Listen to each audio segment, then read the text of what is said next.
الناس يمكن تستغرب لما يشوفوني بتكلم مع قطتي أو أفضفض مع كلبي كأني بحكي مع شخص. في ناس بتضحك وتقول ده بس حيوان، لكن أنا عارفة وهو كمان عارف إن علاقتنا أعمق من الكلام. وقت ما تكون ضايع هو جنبك، وقت دموعك تنزل بصمت بيكون هو الوحيد اللي بيحس بيك من غير ما يقول ولا كلمة. وقت كمان ما بتضحك بيهز ديله ويدعك راسه فيك كأنه بيقولك أنا مبسوط إن أنت مبسوط وبيضحك معاك. الحضن اللي بيديهولك فيه دفى وسكينة، بيطمنك كأن الدنيا كلها بتقولك أنت مش لوحدك. يمكن ما بيعرفش يتكلم، بس علمني يعني إيه حد يكون موجود من غير شروط.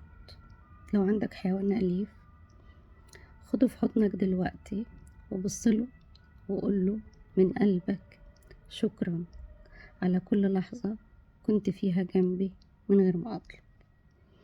أنا ميري ودي قناتي همسة الحيوان عن الرفق بالحيوان. لا بتحبوا الحيوانات زيي شاركوا الفيديو واعملوا لايك وشير وسبسكرايب، واستنوني فيديوهات تانية كتير، وأتمنى لكم من كل قلبي كل سلام وكل محبة كل سعادة. باي باي.